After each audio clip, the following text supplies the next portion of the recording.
Bonjour chers auditeurs de Mayuri Campus, nous vous recevons aujourd'hui donc pour le Carrefour des créateurs, une initiative de la fondation donc de l'Université de Guyane. Aujourd'hui, nous recevons le président donc de l'Université de Guyane qui va se présenter et puis présenter cette jeune université et les contraintes auxquelles elle est confrontée à l'heure actuelle et auxquelles la fondation devrait répondre. Bonjour monsieur Antoine Primrose. Bonjour, bonjour aux auditeurs de Radio Mayuri Campus. Je suis Antoine Primrose, je suis président de cette université. Je suis enseignant-chercheur au sein de cette université, affecté depuis 1992, du temps où l'université était rue Madame Paillet et a migré sur le campus de Saint-Denis et puis maintenant au Troubiran depuis un petit peu plus de 10 ans. Cette université a été créée en 2015. J'ai été élu président de l'université en juin 2017, puis réélu en janvier 2019. C'est une université pluridisciplinaire avec une première année de santé. Une université qu'on veut résolument de proximité, régionale, proche du territoire, de la société.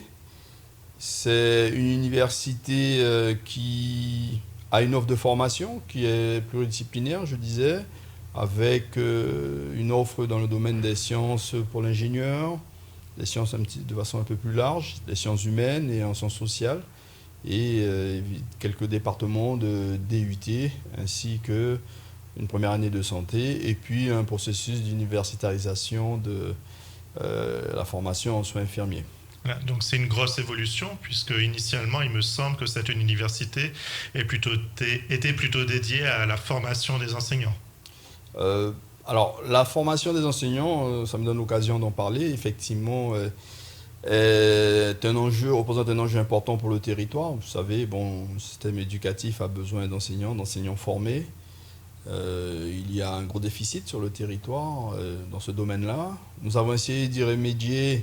Alors, ce n'est pas une université dédiée à la formation des enseignants, mais l'IUFM, puis le SPE et l'INSPE jouent un rôle assez central, assez important dans le dispositif universitaire, puisque la formation des maîtres est une mission de l'université, des universités de façon générale, avec la masterisation et les parcours de master MEF, métier de l'éducation, de l'enseignement, de la formation. Ce qu'on peut dire par rapport à ça, c'est qu'on a essayé de développer une offre de formation à la création de l'université et au dernier contrat, de façon à essayer de répondre du mieux possible aux besoins dans ce domaine sur à la fois la formation pour le premier degré, donc les professeurs des écoles, mais aussi pour la formation des professeurs de second degré en anglais, mathématiques, histoire, géographie et lettres modernes, et puis aussi conseiller principal d'éducation. On a rajouté, chemin faisant, alors histoire. Au début de la création de l'université, ça n'existait pas. Et puis on espère pouvoir faire évoluer avec la création d'une préparation au métier de professeur de sciences de la vie et de la terre, donc préparation CAPES SVT. Sur les autres aspects, ce que je pense qu'il est important de souligner, cette université en prise avec son territoire a un dispositif de recherche sur des problématiques qui sont propres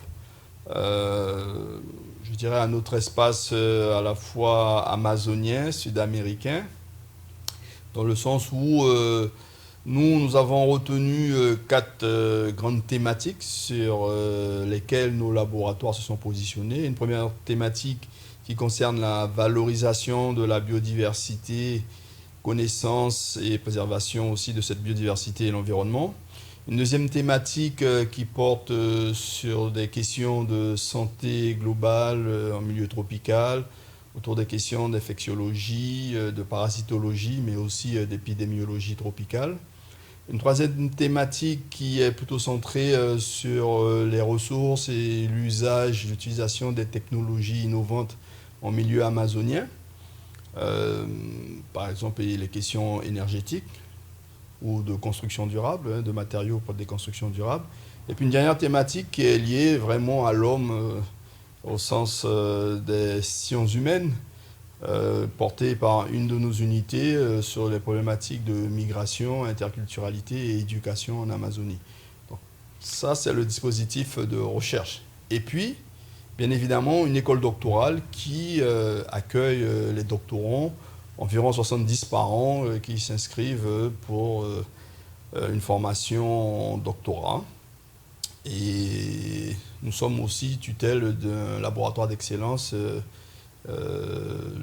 l'ABEX CEBA, Centre d'études de la biodiversité amazonienne. Donc, Monsieur Primrose, il existe un écosystème de recherche en Guyane, donc représenté par différentes plateformes de recherche issues donc, de directions générales d'organismes de recherche, donc des relais nationaux au niveau local en Guyane. Tout à fait, ouais. Est-ce que vous pouvez nous présenter un petit peu les interactions donc, de l'université et de l'ensemble de ces organismes qui peut-être demandent de futurs chercheurs guyanais? D'accord. Effectivement, cette question elle est très pertinente. Nous avons présent en Guyane une majorité d'organismes nationaux de recherche avec des implantations. Alors pour certains organismes, ils gèrent des plateformes, ils ont des dispositifs en propre. D'autres sont dans des dispositifs ou des plateformes ou des espaces mutualisés. Pour exemple, les unités de recherche que je décrivais tout à l'heure, les axes de recherche que je décrivais tout à l'heure, sont portés par des unités, alors soit propres à l'université ou mixtes avec ces organismes de recherche, qui sont co-tutelles de ces unités. Par exemple, le LESA, l'UMR LESA, l'unité mixte de recherche LESA, l'unité mixte de recherche EcoFOG sur l'écologie des forêts de Guyane, l'unité mixte Cali Sud. On a aussi une équipe qui participe à une unité avec le centre d'infectiologie, d'immunologie de Lille sur les recherches plus fondamentales en santé. L'UMR Espace Dev avec l'IRD notamment. Donc, en gros, dans tous les organismes de recherche de français que vous connaissez, on va trouver le CNRS, on va trouver l'IRD, on a AgroParisTech, on a l'IFREMER, on a le CIRAD, on a l'INRA, qui sont des organismes avec lesquels nous partageons la responsabilité et nous confions des moyens à des labos qui sont clairement identifiés. Vous avez des organismes comme l'Institut Pasteur de Guyane, qui n'est pas en co-tutelle avec nous d'unité, mais qui a aussi ses propres dispositifs de recherche. L'idée, c'est que aussi on puisse faire évoluer tout ça pour resserrer encore davantage les liens et sur des thématiques communes et sur la mutualisation de moyens. Ce dispositif, ces équipes de recherche, c'est la brique de base. Le laboratoire, l'unité de recherche, c'est la brique de base de l'organisation de la recherche en France. Ces laboratoires, ces unités s'appuient sur des dispositifs techniques, des plateformes techniques ou des plateaux techniques. Par exemple, on a un centre de recherche en forêt amazonienne profonde, la plateforme des Nouragues. Par exemple, on a une plateforme à Parakou qui est suivie par le CIRAD, c'est le CNRS qui s'occupe de la plateforme des Nouragues, avec une future plateforme à Awala pour l'étude des littoraux, etc. On a la plateforme 6 pour la surveillance de l'environnement amazonien par satellite, qui est monitorée par l'IRD et l'UMR Espace Dev. Donc, plein de dispositifs techniques autour desquels s'agrègent des équipes. Minéa, qui est plutôt en sciences humaines, a moins besoin de ce genre d'équipement technique ou de plateforme technique, mais néanmoins commence de plus en plus avec leur centre d'archivage du patrimoine matériel, immatériel, avoir besoin de moyens informatiques, multimédia. Donc ça, c'est une bonne chose. Donc c'est un peu tout le dispositif qui a besoin d'être renforcé, maintenu en conditions opérationnelles et pour continuer à se développer et accompagner cette recherche. Donc la Guyane, à ce niveau-là, de la chance d'avoir de réels débouchés pour de potentiels chercheurs, de jeunes Guyanais qui auraient pu éventuellement intégrer les circuits de formation pour aboutir à ces professions-là. Et donc, ça nous permet d'arriver donc au pourquoi d'une fondation de l'Université de Guyane. Il me semble que c'est un changement nouveau, c'est-à-dire une nouvelle offre de financement théoriquement des universités, de manière à ce qu'elles deviennent un petit peu plus autonomes, qu'elles puissent, entre guillemets, s'adapter à leur territoire. À ma connaissance, à l'heure actuelle, il y a seuls 3 financements de thésards en Guyane. Et dans l'absolu, la Fondation pourrait aider à en financer davantage. Pouvez-vous nous présenter donc les objectifs de la Fondation, dans quel cadre elle s'intègre un petit peu dans tout ça, et puis éventuellement ce qu'on attendrait comme évolution pour l'Université de Guyane? Alors, la question de la fondation, c'est un dispositif qui existe depuis la loi de 2007, la loi Pécresse, hein, la loi LRU sur les libertés et les responsabilités des universités, qui a proposé effectivement que les universités puissent créer des fondations universitaires ou des fondations partenariales. Donc, bon, il y a des différences effectivement d'ordre juridique. L'idée à travers ces fondations, c'était de pouvoir agréger dans un cercle particulier à la fois des acteurs socio-économiques, des entreprises, hein, peut-être pour faire plus simple, mais ça peut être aussi des financeurs publics, aux côtés des universités pour porter, je dirais, une thématique au sein de la fondation, un axe particulier. Alors ça peut être franchement sur plein de sujets. Ça peut être pour lutter contre la précarité étudiante, ça peut être pour lutter contre le handicap, etc. Ça peut être pour agir pour l'emploi, etc.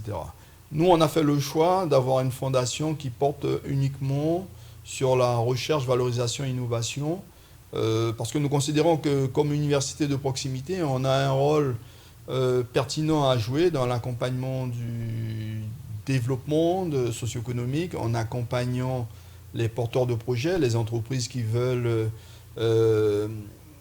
entrer dans l'innovation, en valorisant nos produits de recherche, en valorisant nos activités de recherche, pour essayer effectivement de faire émerger un autre écosystème autour de la création d'activités nouvelles, activités innovantes.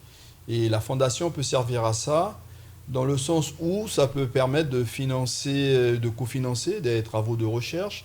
Alors pour faire simple, des bourses de type CIF, ou non CIF d'ailleurs, hein, et propre à la fondation, qui viendraient compléter le dispositif de financement universitaire.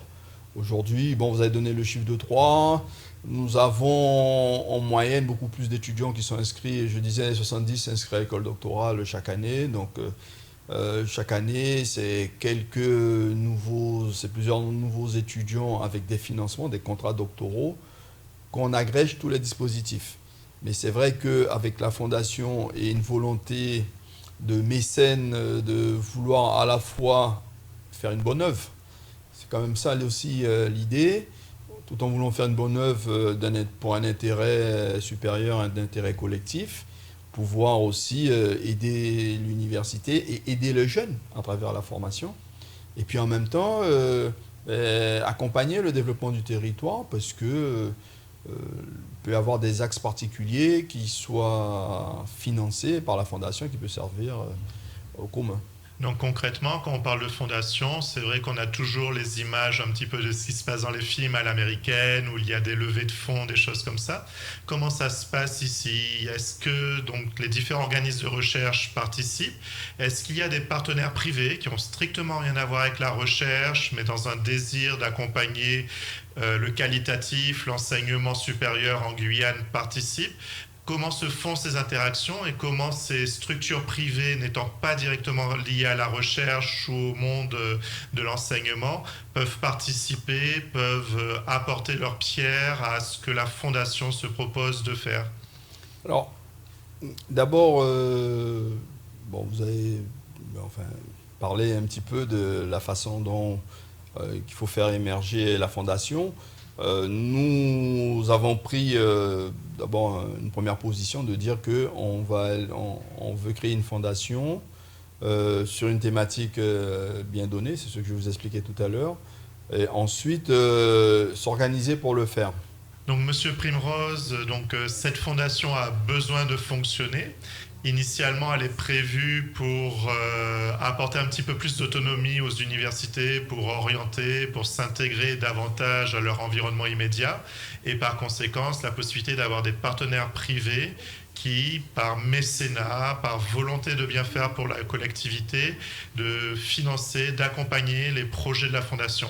Donc, comment verriez-vous donc l'avenir de la Fondation avec une réussite optimale, c'est-à-dire une réelle interaction avec les partenaires privés qui pourraient se rapprocher de la Fondation afin de lui donner les moyens de ses ambitions? Oui, très belle question. C'est l'enjeu même, l'essence même d'une fondation, de la fondation.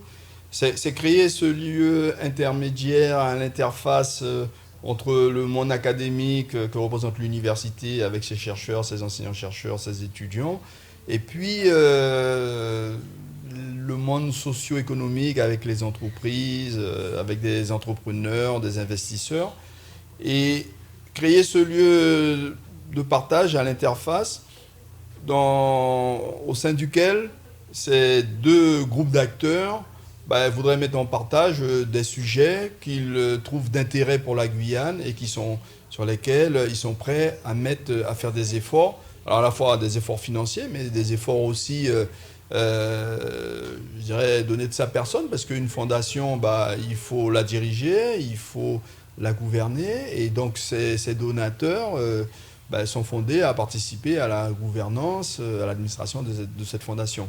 De façon optimale, alors nous, ce qu'on voudra faire dans quelques mois, c'est provoquer une conférence des donateurs, des futurs donateurs. On va voir, donc, et à partir de toute la communication qui a été faite, toute cette sensibilisation, voir si on est en capacité de la créer, ou en tout cas avec quel apport, quels moyens des uns et des autres. Et de façon idéale, compte tenu de l'objet qu'on a arrêté, en tout cas la thématique pour la fondation,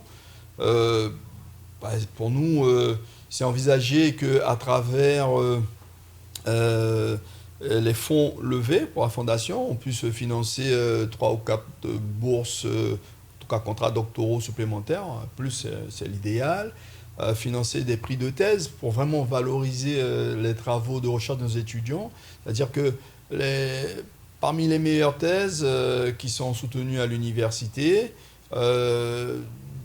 demander aux étudiants de faire un effort supplémentaire dans la valorisation en vue de la création d'activités nouvelles, d'activités innovantes, et je pense que ça peut aider le territoire.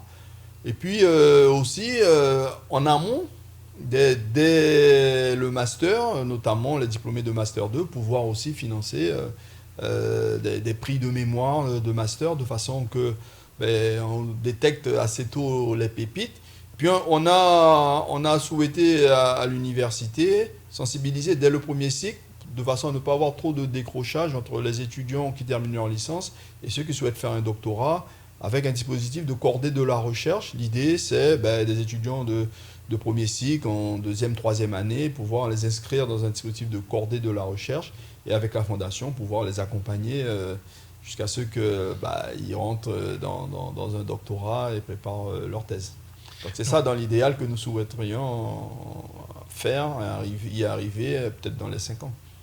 Donc dans ce cadre-là, cette émission est la première, donc il va annoncer une suite d'émissions, le Carrefour des créateurs, qui est en partenariat avec la fondation de l'Université de Guyane, la radio Mayuri Campus, qui se veut être une radio universitaire auquel l'Université de Guyane offre ses locaux et donc la possibilité de porter cette voix et cette communication.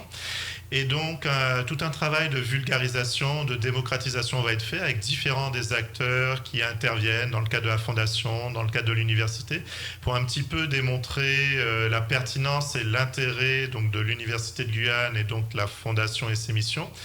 Comment envisagez-vous un petit peu lors de la présentation finale de ce que va être la fondation et son lancement officiel, qu'aimeriez-vous attendre des différents partenaires privés, collectivités institutionnelles et autres organismes de recherche, de manière à réellement montrer la puissance que pourrait dégager la fondation?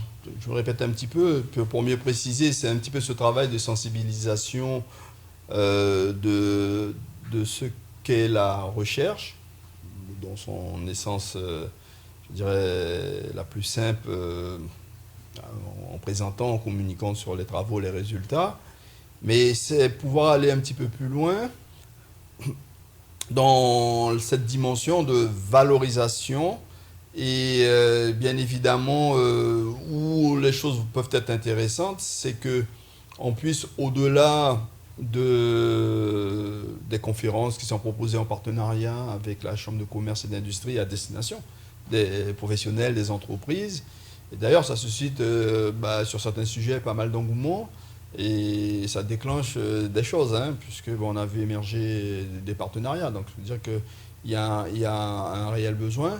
Mais autour de l'université, avec tous ces partenaires du monde de la recherche et autres, et avec l'appui des collectivités, effectivement, on peut faire émerger cette fondation.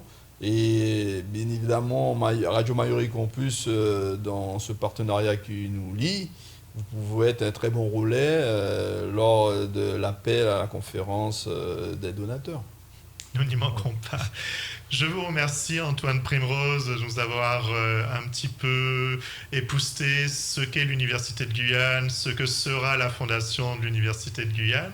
Et puis, longue vie à la fondation et puis en attendant des résultats à très court terme. Merci beaucoup et puis bonne soirée aux auditeurs. Merci, au revoir. Au revoir.